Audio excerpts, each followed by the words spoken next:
Over the last couple of weeks, we've done quite a bit of work about turning topics into questions.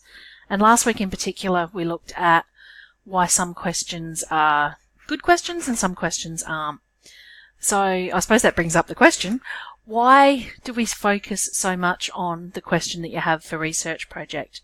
I think I've told you guys before, but one of the best things that you can do to ensure your success in this subject is to have a really good research question. And once you have your research question, so much more comes from it. One of the things that you use your question for initially is in your proposal. So one of the reasons that we look so much in depth at the question that you develop, and we keep track of how that question develops, so we keep all the notes, we keep all of the evidence of what you've done in your folio, is because we use that when we write the proposal, which is part of your folio. It helps us to hit performance standard P1.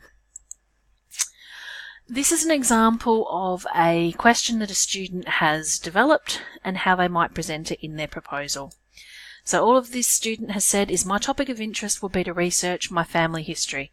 They've used 11 words. Now your proposal can be a page long. There's a lot more to it than just talking about your question, but that's one aspect of it. So if you wanted to take a stab in the dark at what grade band this would be sitting in, have a guess. It's an E example. The reason for that, as far as P1 goes, it is an attempted consideration and identification of an area of interest. So family history is an area of interest. This is a slightly more refined version of the previous one. Most branches of my family have lived in Australia for several generations, so my topic will be why my family chose to live in Australia. They've doubled what they've written, they've gone to 25 words, there's just a little bit more information. What grade do you think this one might be? It's a D grade example. And if you have a look at P1, it now is a basic consideration and identification of a broad research question. Why my family chose to live in Australia is a pretty big question. So what's the difference? How have they gone from an E to a D? Well, they've refined family to those people that are living in Australia, not a country of origin. They've picked one thing to focus on, i.e. the reasons for family moving to Australia. Preliminary research probably would have shown that chose was the wrong word to use, as in why did they choose to live in Australia? There are a lot of other better options for that. Here's the next example. I'm sure you've worked out by now that it is a C grade example. This student has now done a little bit more refinement, and the way they're writing about their question in their proposal is something along the lines of, I like history at school, and to make it more relevant, I thought I'd research something to do with my family's history.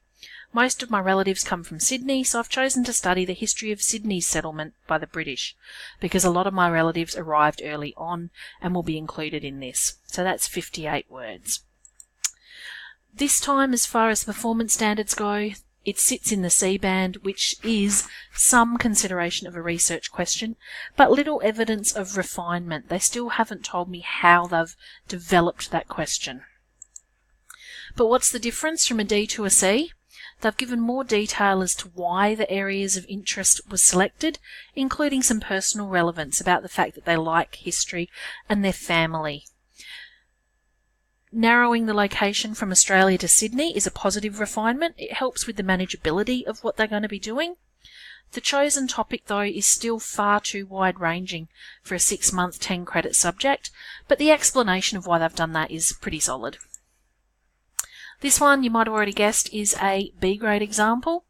So again, history is my favourite subject at school, and through the initial research of some family members, I know that most of my relatives entered Australia through Sydney from 1791 onwards. I wondered what it was like to live in those early days of a new city being developed from scratch, so my research topic is lifestyles of people in early Sydney. Again, it's slightly expanded. They've spoken a bit more about what they've actually refined as far as the question goes, and there's a little bit of evidence in there of some preliminary research as well. So this one sits in the B grade band for P1, consideration and some refinement of a research question. So from a C to a B, as it was from a D to a C, plus evidence of using preliminary research to refine the topic through talking to my family. Specific timeframes are now suggested, but they're not made explicit in the question, so it was in the early years of Sydney. Lifestyles shows more refinement, but it isn't the most appropriate word to use. It's wishy-washy, and it's a pretty big type of thought to get your head around, someone's lifestyle. Much clearer reasons are given to explain personal interest and the relevance of the topic. Now we've got an A grade example. So I have always been interested in history at school and have wanted to know more about my family's history, particularly how we came to live in Australia.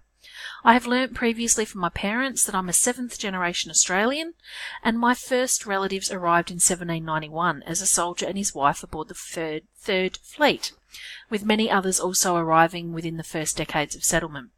I'm in the first generation to not be born in Sydney or within 100 kilometres of it, so my area of interest is particularly the development of early Sydney town and Rose Hill, or Parramatta. I have decided to concentrate on the living conditions for my relatives in the first 20 years of settlement, so my research topic is analysis of the living conditions during the first 2 decades of European settlement of Sydney town and Rose Hill. So again, I hope you can pick some of those changes that the student has made. One word here, in reading that aloud, you might have noticed that there were points where there probably should be full stops instead of commas, and some of the language sounds rather clunky. So that is one of the things that I always recommend you do when you are proofing your work. Read it out aloud. P1 in the A grade, thorough consideration and refinement of a research question. So what's the difference from a B to an A? You've got acknowledgement of others' preliminary research, the fact that they've gone and spoken to their family, and that some of their family has already done some of that history work. Lots of information is provided as to the background to the chosen topic. Living conditions is a better term. It's more researchable to use than lifestyles. The locations are now very specific, Sydney town and Rose Hill. The time frame is very specific, so within the first 2 decades. However, there's still questions. Living conditions of whom? The soldier, his wife, the convicts. Which class of people? It isn't particularly clear still. Analysis allows demonstration of higher order thinking in the research product. And studying the 2 different locations allows for some comparisons to be made, which is also going to help with the outcome sitting in that higher grade band. There are still improvements that could be made. Do you think you'd be able to turn it into an A+ example? Good luck.